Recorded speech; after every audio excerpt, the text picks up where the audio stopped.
She entered the Alpha King's chamber by mistake, and never. The news hit the servant quarters like a stone, dropped into still water. 1 minute everything was quiet. The next, it was not. Someone came running down the back corridor with her cap half off her head, and her face split open with the biggest smile Sierra had ever seen on a person who scrubbed floors for a living. She was waving a piece of parchment like it was the most important document in the history of Valdoria. Maybe, to her, it was. She climbed up onto the wooden washing basin near the window. It creaked under her weight. Someone shouted at her to get down. She did not get down. Ladies, listen up. Half the girls in the room were already pressing closer. The other half came running from the adjoining chamber when they heard the commotion, still drying their hands on their aprons, still pulling their hair back, not wanting to miss a single word. By order of King Dante, the Feast of the First Moon will be held in 3 weeks. Noble she-wolves from every territory in Valdoria are invited to present themselves before the court. She paused for effect, the way people do when they know the best part is still coming. And the king may, if moved to do so, choose his Luna before the entire kingdom. The room exploded. Sierra stood near the back wall with a damp cloth in her hand and watched it happen. Watched the other girls grab each other by the arms. Watched someone spin in a circle for no reason, except that her body could not contain what she was feeling. Watched 2 girls start arguing immediately about whose hair was longer and therefore more impressive, as if the king would be selecting his queen based on hair length. She did not spin. She did not grab anyone. She just stood there and felt something cold settle in her chest, slow and quiet, like the first frost of winter coming down on ground that was not ready for it. It was not that she wanted the king. Sierra had never allowed herself to want anything that large.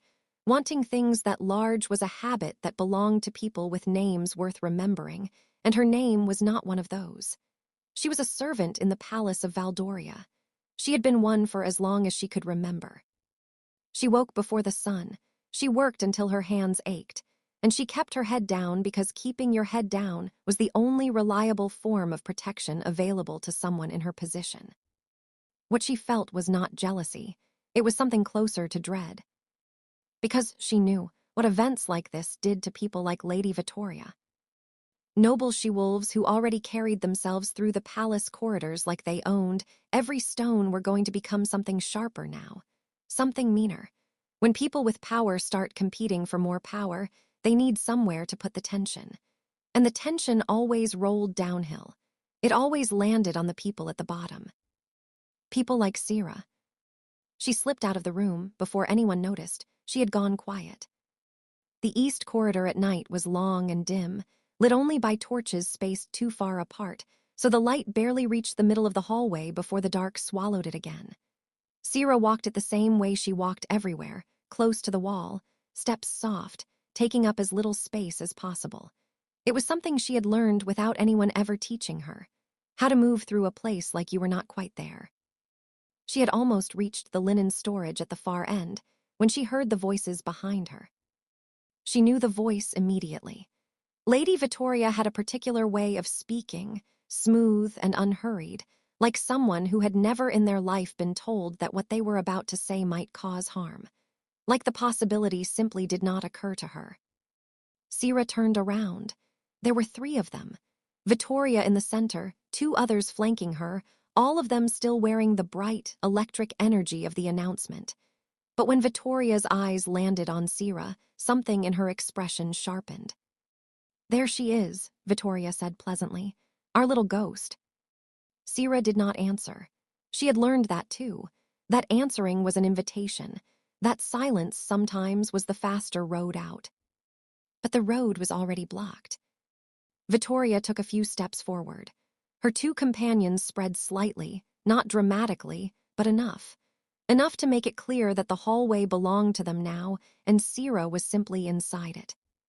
"You heard the announcement, didn't you?" Vittoria said. "The Feast of the First Moon, very exciting." She tilted her head, studying Sierra the way someone studies a stain on a tablecloth. "Of course, it does not concern you. None of it concerns you. I just want to make sure you understand that." "I understand," Sierra said. Her voice came out flat and level. She was proud of that. Her hands were not level. She curled them into the fabric of her apron so no one could see. Vittoria smiled. It was the kind of smile that never reached the eyes. Good, because sometimes you carry yourself like you have forgotten what you are, and I think it is important for your own sake that you remember. One of the other girls laughed. It was a small, careless sound, the kind of laugh that does not even recognize itself as cruel. Sira moved. Not toward them. Away. She turned and walked fast because walking fast was still walking and not running, and something in her refused to run from them, even when every instinct she had was screaming at her to get out of that corridor right now. She heard them behind her, heels on stone, unhurried, because they were not chasing her. Not really, they were just following, which was somehow worse. Following meant they had nowhere else to be. Following meant they had decided she was the most interesting thing in the East Corridor, and they were not finished yet. Sira turned a corner, then another. She did not know this section of the palace well. She had only worked the Upper East Wing twice before, filling in for another girl who was sick. The corridors up here were wider, the torches brighter, the doors heavier and spaced further apart. The whole place felt different, quieter, like the air itself understood that this was not a part of the palace for people who scrubbed floors. She heard footsteps behind her again, closer now. She stopped thinking about where she was going. She stopped thinking about anything except the nearest door. She found one, heavy wood, dark iron handle, no markings on it. She pushed it open, stepped through, and pulled it shut behind her as quietly as she could manage. She pressed her back against it and stood very still in the dark, breathing through her mouth, listening. The footsteps outside passed, slowed, then continued on and faded into silence. She let out a breath. And then she opened her eyes. The room was enormous. She felt the size of it before she fully saw it, the way you feel a space in the dark, that particular quality of stillness that only large rooms have. One candelabra burned on a desk near the far wall, throwing soft gold light over stacks of documents, folded maps, a row of books arranged with the kind of precision that made it clear whoever kept this room tolerated nothing out of place. Everything was ordered, everything was still. And at the desk, with his back half turned toward her and a document open in front of him, sat a man. Sira's heart stopped so completely, she wondered for one absurd moment if it was ever going to start again. She recognized him before he turned. She recognized him the way you recognize thunder before it arrives. You feel it before you see it. King Dante of Valdoria, Alpha King, the man every territory in the kingdom answered to. The man she had seen from a distance exactly twice in her years inside this palace, and both times from far enough away that he had seemed almost abstract, like a painting of a person rather than a person. He was not abstract now. He was 6 feet away, and the room was very quiet, and Sira had nowhere to go. He did not look up immediately. He kept reading for a moment, and the silence stretched out so long and so complete that Sira briefly wondered if she had somehow become invisible, if the years of practice had finally paid off in the worst possible way. Then he spoke. "You can stop holding your breath," he said. "I already know you are there." His voice was low, not loud, not angry, just steady, like something that had never needed to raise itself to be heard. Sira said nothing. She was not sure she remembered how words worked. He set down the document slowly and turned in his chair.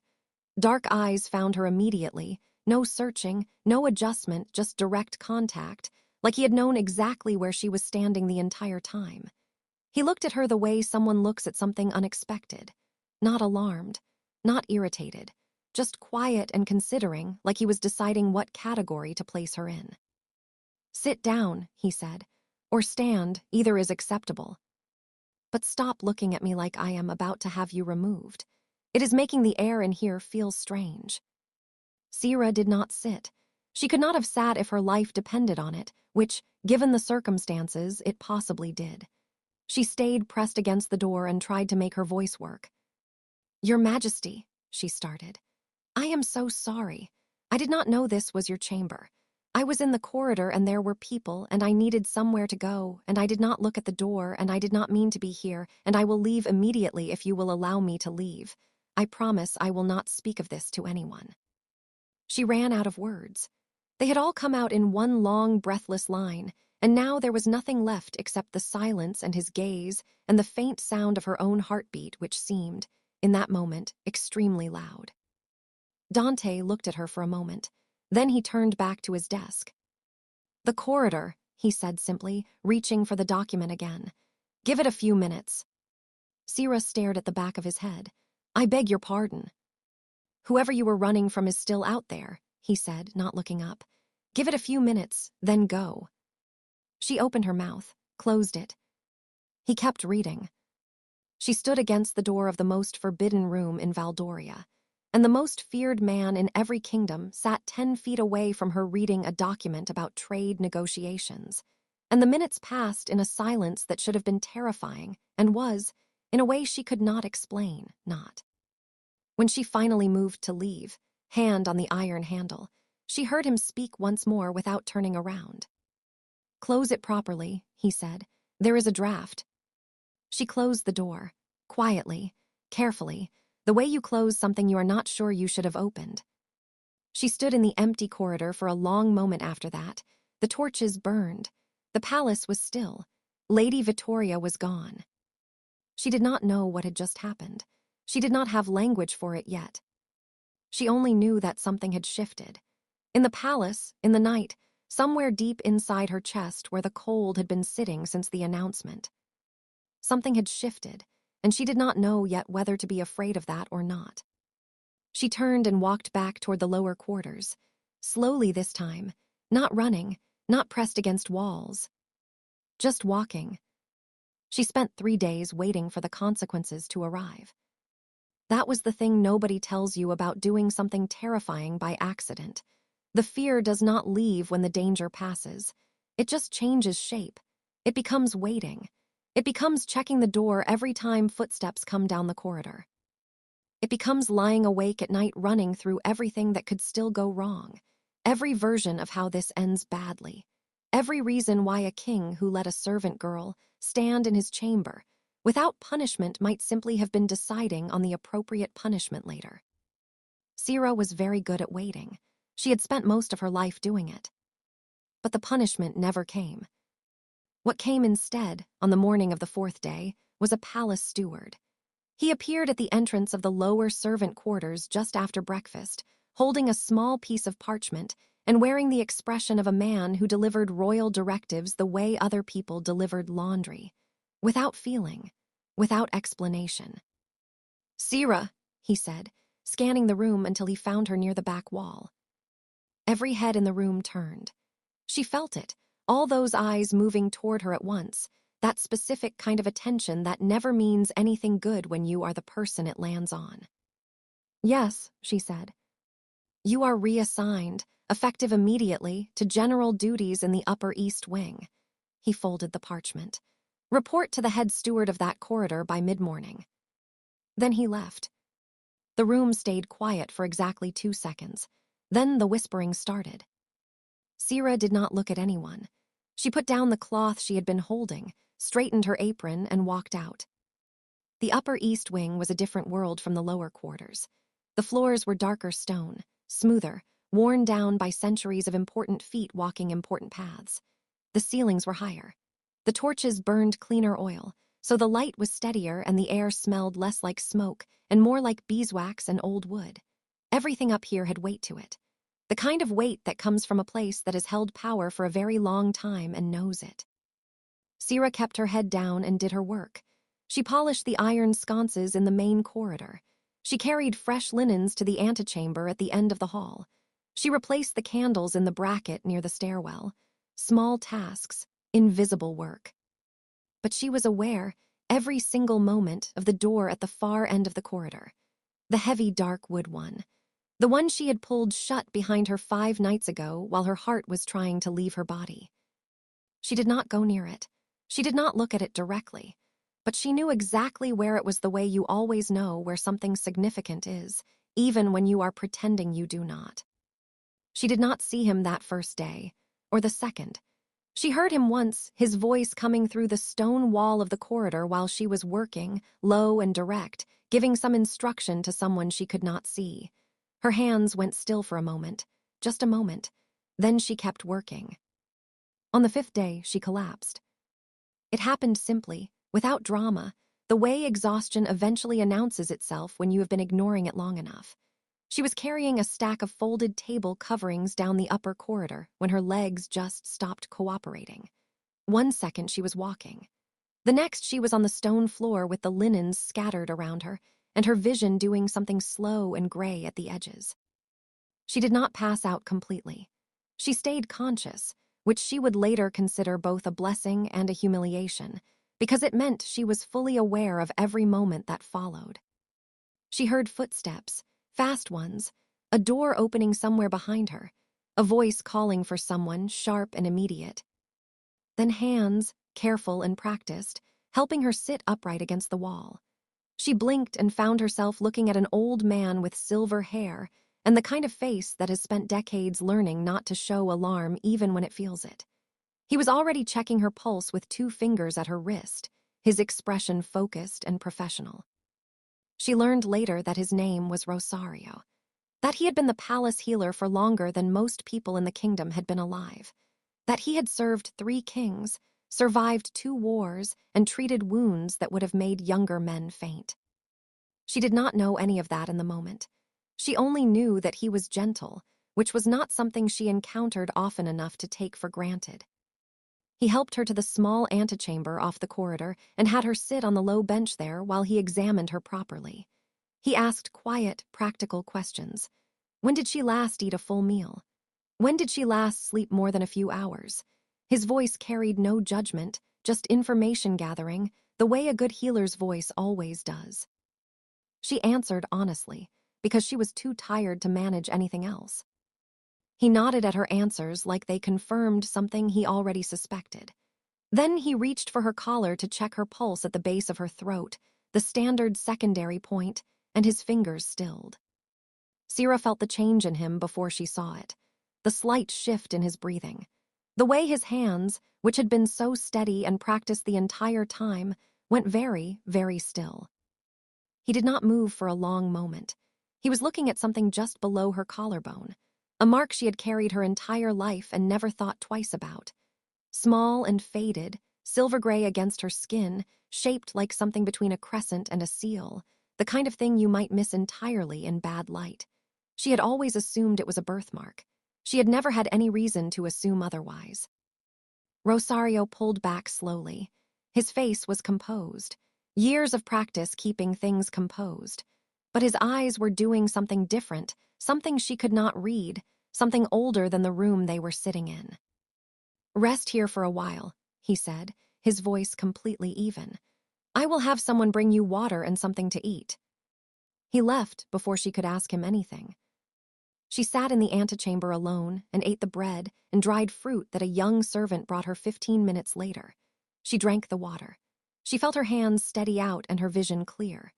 She told herself the strange look on the old healer's face meant nothing, that she had imagined it, that he was old and had probably seen 1,000 collapsed servants in his time, and all their birthmarks looked significant to him by now.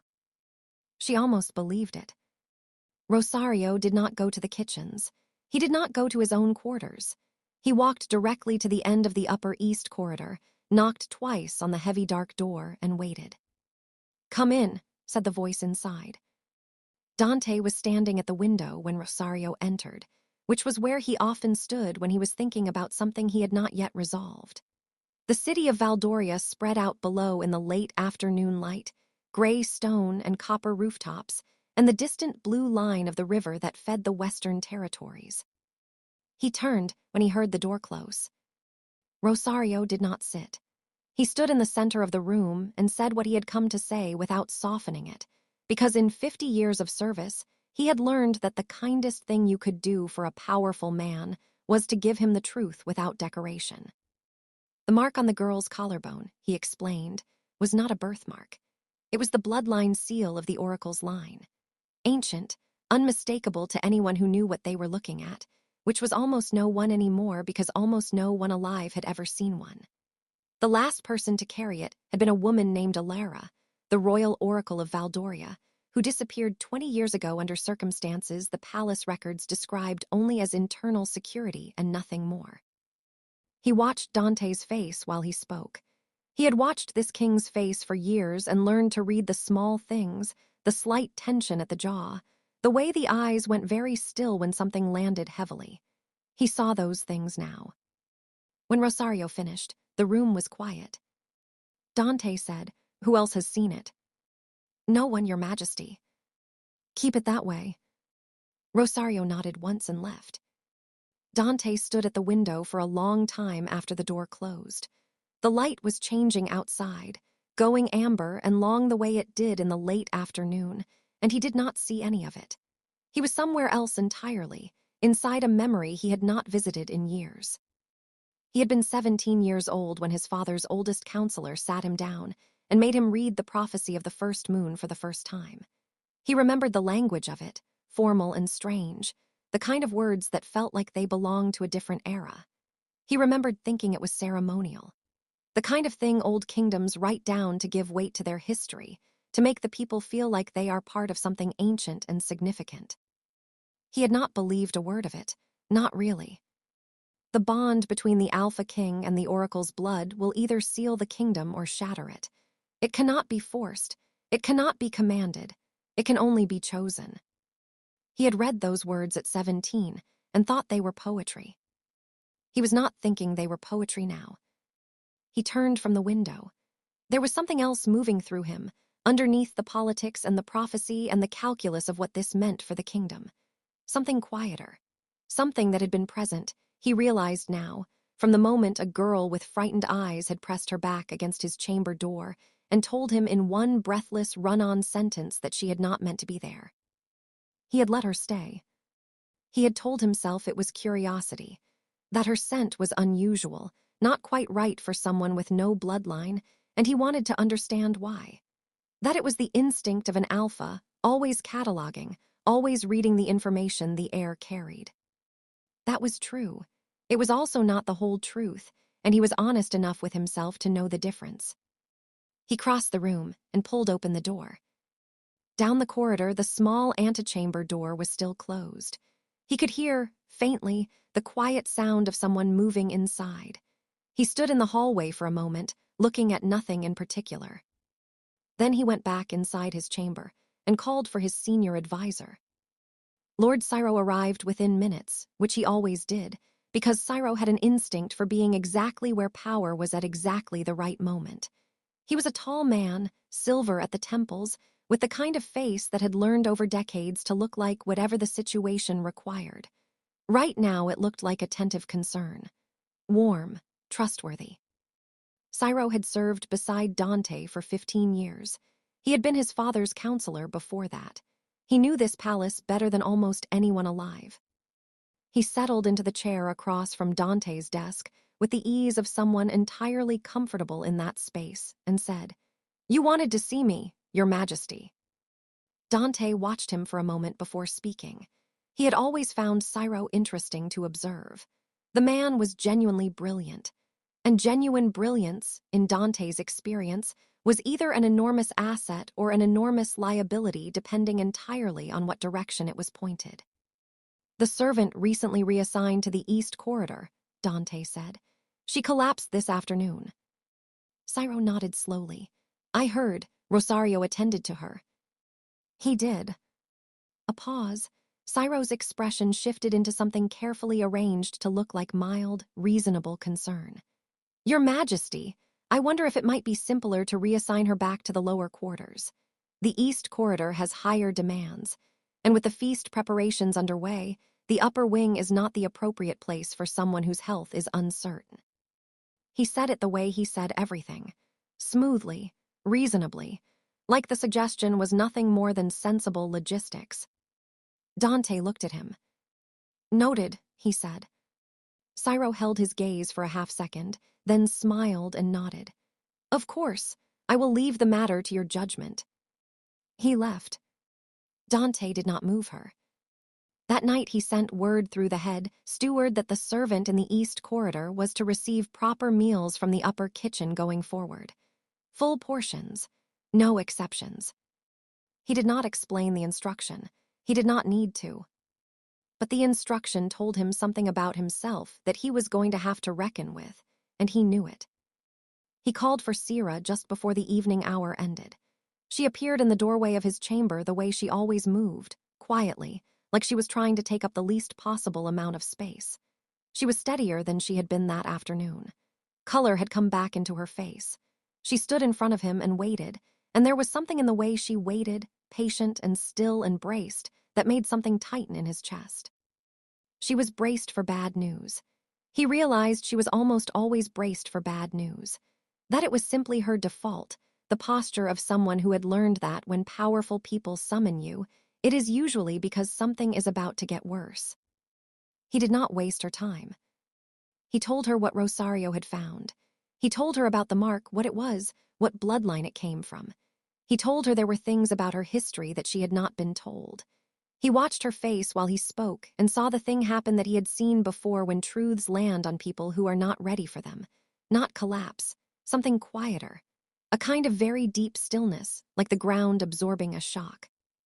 When he finished, the room was quiet. Then she asked him the only question that mattered. How long have you known something was different about me? He did not look away.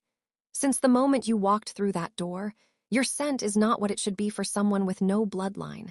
I noticed it immediately. I did not understand it until today.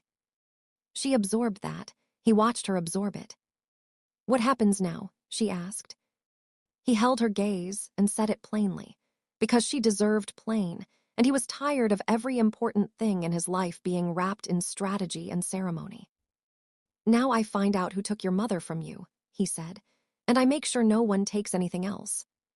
She looked at him for a long moment after that, really looked at him, the way she had not allowed herself to do before, and he let her, because there was nothing in his face he was trying to hide from her.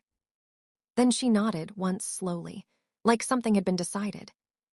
She left quietly, the way she always did.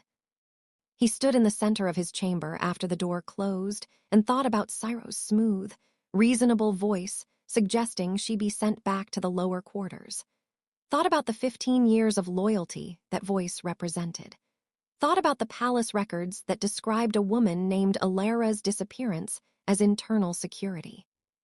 He thought about a girl who had spent her whole life being told she was nobody, walking through the wrong door and into the one room in the kingdom where someone could finally see what she was actually carrying. He sat down at his desk. He had a great deal of work to do. She went to the archive in the middle of the night. Not because anyone sent her there, not because she had a plan. She went because after Dante told her what Rosario had found. After she walked back to her quarters and lay down on her narrow bed and stared at the ceiling for 2 hours, she realized she could not wait for someone else to hand her the truth about her own life. She had been waiting her whole life for things to be handed to her, and what she had received, consistently and without exception, was nothing. So she got up, she wrapped her shawl around her shoulders, and she went to find it herself. The palace archive was in the lower north wing, a part of the building so old the stone had gone almost black with age. The door was unlocked, which surprised her until she remembered that nobody bothered locking rooms that nobody wanted to go into. The archive smelled like dust and dry paper, and something underneath those things, something older, like the smell of time itself if time had a smell.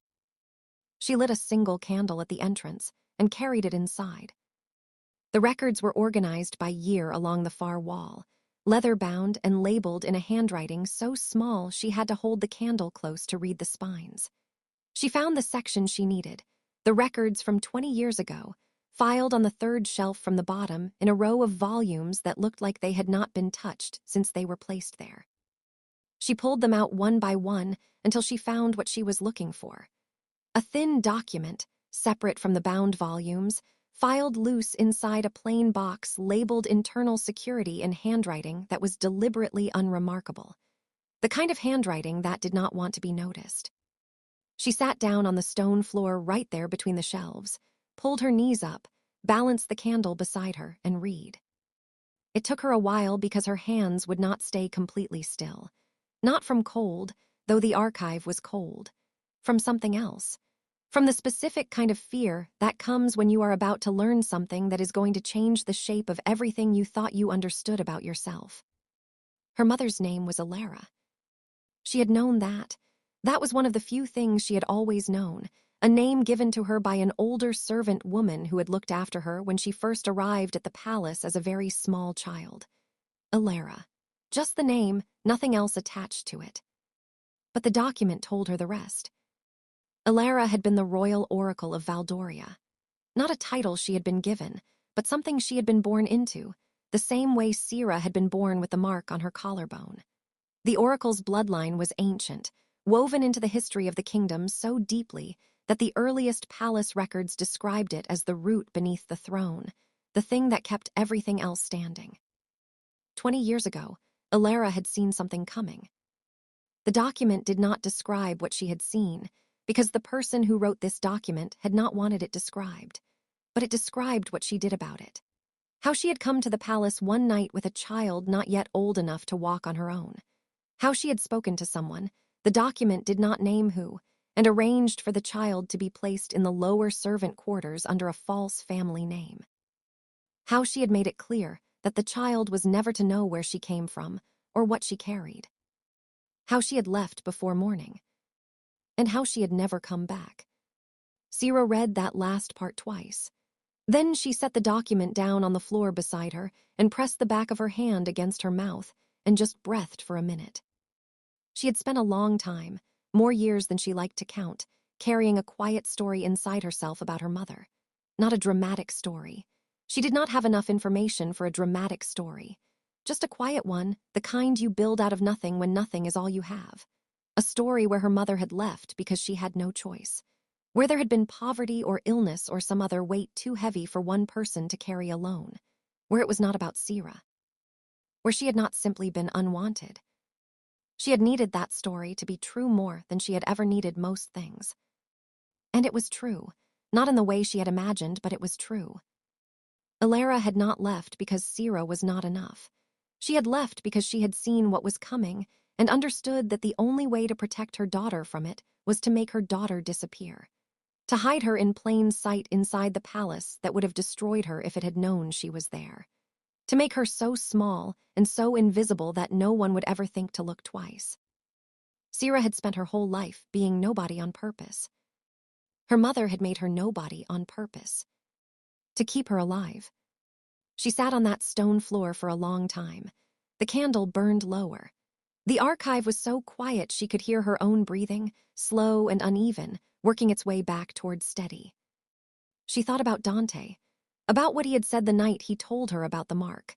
About the way he had looked at her when he said it, direct and clear, no softening, no ceremony, just the truth laid down in front of her like something solid she could stand on. She thought about what it meant that he had noticed her scent the night she walked through his door. That he had said nothing. That he had let her stay and told her to close the door and then kept his silence for days before a healer's discovery forced the conversation open. She thought about Cyro's smooth, reasonable voice suggesting she be returned to the lower quarters. She folded the document, carefully, the way her mother had probably folded things, the way people fold things when they understand that what they are holding matters and needs to be treated accordingly. She tucked it inside her shawl against her chest and stood up from the floor. She blew out what was left of the candle. And she went to find Dante. The feast of the first moon began the following evening. The grand hall of Valdoria filled with light and sound, and the particular electricity of a kingdom watching itself make history. Torches burned in every iron bracket along the walls. Long tables ran the length of the hall, draped in deep blue cloth, heavy with food and candles, and the kind of careful arrangement that took a full kitchen staff 2 days to produce. Noble guests from every territory in the kingdom moved through the space in their finest clothes, voices bright, carrying the specific energy of people who wanted to be seen being present for something important. Sira was not supposed to be there as a guest. She was there as staff, moving quietly along the edges, carrying and adjusting and doing the 100 invisible things that made an event like this look effortless from the inside. She kept her head down. She did her work. But she was aware, in a way she could not turn off, of everything moving in that room. She was aware of Dante standing near the head of the hall, receiving guests, wearing the formal dark tunic of a king at ceremony, carrying that same quality he always carried of being entirely present without appearing to try. She was aware of the way people moved around him, orbiting slightly, giving him space without being asked. She was aware of Cyro standing 15 feet away, watching the room with that composed, pleasant expression he wore like a second skin. She was aware of the moment Cyro's eyes found her across the hall.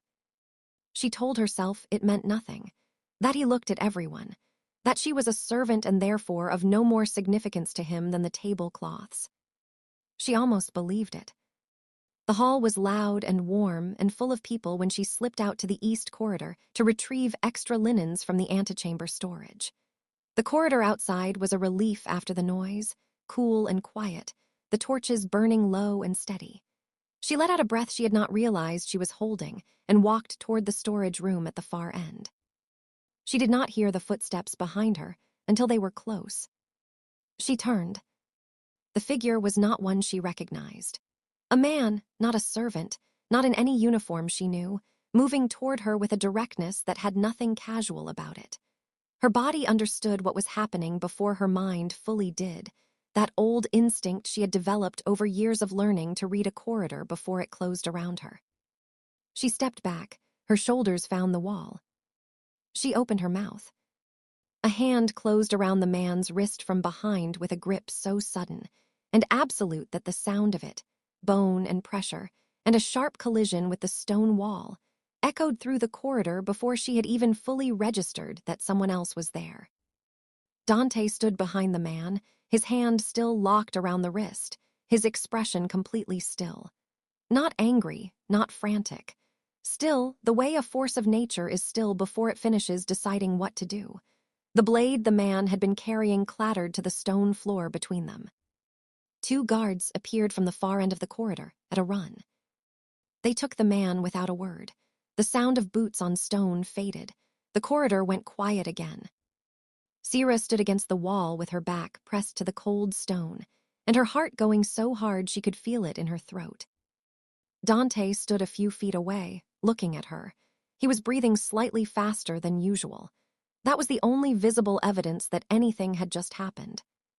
"You were not supposed to be here," she said. Her voice came out smaller than she intended. "No," he said, "I was not." He had broken tradition. The feast of the first moon required the king to remain in the hall, unarmed and present before his court, for the full duration. Everyone in the kingdom knew it. It was not a rule that had been broken in living memory. He had broken it because something in him had refused to stay in that hall while she walked this corridor alone. He did not explain that to her.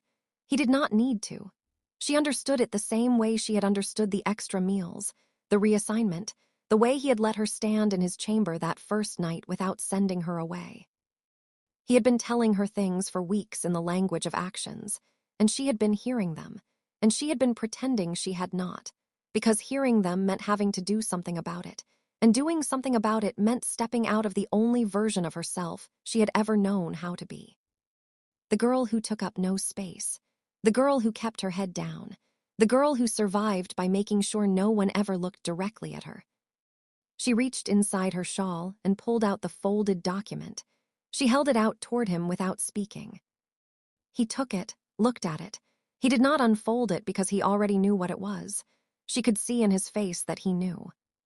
"She hid me here," Sira said. "My mother, she put me inside the palace that would have destroyed me if it knew what I was. She made me invisible on purpose, to keep me safe." Her voice stayed steady. She was proud of that. "Cyro is the one who made her run." Dante's jaw tightened once, a small controlled motion, the only thing that escaped. "Yes," he said. "You already knew." "I suspected. Tonight confirmed it." She looked at him in the low torchlight. This man who had let her stand in his forbidden chamber and told her to close the door properly, who had moved her to the east corridor without explanation, who had just broken a centuries-old tradition because his instincts would not let him stay put while she walked alone. "What happens to Cyril?" she asked. "He answers for it," Dante said. "All of it tonight." She nodded. She believed him. That was the thing she kept discovering about Dante, that she believed him, not because he was the king and she was a servant, and she had been conditioned her whole life to defer, but because he had never once told her something that turned out not to be true. In a palace full of people performing versions of themselves, he was simply the same person in every room. She did not know when that had started to mean so much to her. She did know, she just had not been ready to say it. The grand hall was quieter when they returned. Word had moved through the room the way word always moves in a palace, fast and whispered and slightly altered with each telling, but the essential truth intact. Something had happened in the east corridor. The king had left the hall. Someone had been detained. The court stood gathered when Dante walked back through the main doors, and Sira walked beside him, and she did not lower her eyes, not because she was performing confidence, but because she was too tired to pretend anymore. Too tired of making herself small. Her mother had made her small to protect her life. That reason was gone now. Dante laid out what had happened without theater and without mercy. Not loudly. He never needed volume to fill a room. He described the mark, the bloodline, the oracle's line that had been declared extinct because one man had decided it was a liability to his plans. He described Alara. He described what Cyril had arranged 20 years ago and why. He described the document from the archive and the blade in the east corridor that was meant to finish what had been started 2 decades, before Ciro was old enough to understand any of it. Ciro stood at the edge of the gathering and let him speak. Then he offered his argument, smooth and composed and perfectly reasonable even at the end, because that was simply who Ciro was.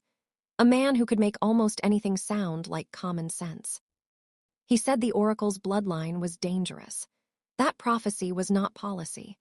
That a king choosing a queen from a servant class on the basis of an ancient text was destabilizing to every alliance the kingdom had spent a century building. Dante let him finish. Then he said, "You decided what this kingdom needed without asking it. You decided what I needed without asking me. You decided she was nothing without knowing her." A pause. "You were wrong about all 3. Ciro was escorted from the hall by the royal guard. He left without another word. The silence he left behind lasted exactly long enough for everyone in the room to understand that something had permanently changed. Then Dante turned. He crossed the hall and stopped in front of Cira. The entire court was watching. She could feel it, all of that attention, all of those eyes, and for the first time in her life, the feeling of being seen did not make her want to disappear. He did not make a speech. He was not a man who made speeches when something real needed to be said. He simply looked at her, and what was on his face was not the calculated stillness he wore for councils and ceremonies. It was something unguarded, something that had been waiting a long time to be allowed out. "Stay," he said, "not because the prophecy says so, because I am asking you." Cira looked at him. She thought about the wrong door. She thought about her mother folding her into invisibility with trembling hands and a breaking heart in order to keep her breathing. She thought about every morning she had woken up in this palace and told herself she was nobody and tried to believe it hard enough to make it feel safe. She thought about what it cost a man like Dante to stand in front of his entire court and ask instead of command. She thought about how, the night she had run blindly down a dark corridor and shoved open the nearest door, some part of her that she had not known was navigating had somehow found exactly the right place. "Yes," she said. It was one word. It was the largest thing she had ever said in her life. The mark on her collarbone illuminated. She felt it before anyone saw it, a warmth spreading from that small silver shape, not painful, not dramatic, just certain. The way the sun coming through a window feels certain. The way the first breath after a long time underwater feels certain. The court of Valdoria went completely silent. Then the eldest pack elder, a woman so old her hair had gone white as snow and her face held 50 years of hard decisions, rose from her seat. She looked at Cira for a long moment. Then she bowed. One by one, the court followed. Sierra stood in the middle of it and did not know what to do with her hands, which was so entirely like her that she almost smiled. She settled for keeping them still at her sides, which was the closest she could manage. Dante was watching her. Just her, the way he had been watching her, she understood now, for longer than she had known. Later, when the hall had settled into the quieter sounds of a night that had transformed itself into something none of them had expected, when Syra was gone, and the elder had stopped bowing, and the candles had burned lower, and the whole enormous weight of the evening had begun to find its resting place, Dante came to stand beside her near the far wall. They stood together without speaking for a moment. She had learned, over the past weeks, that silence between them was not empty. It was full of things that did not need to be said out loud because they were already understood. "The East Corridor," she said finally. "That night, the first night." "Yes," he said. "You let me stay." "I did." She looked up at him. "Why?" He was quiet for a moment, not because he did not know the answer, because he was deciding how much of it to say. "Because your scent told me you were something I had not encountered before," he said. "And because you stood against that door with your back straight and your chin up even though you thought you were about to die." A pause. "And because something in me that I have spent a very long time listening to said do not send her away." Sierra thought about that, about instinct and prophecy, and the question of how much difference there really was between the two. "My sense of direction is terrible," she said. He looked at her sideways. The corner of his mouth moved.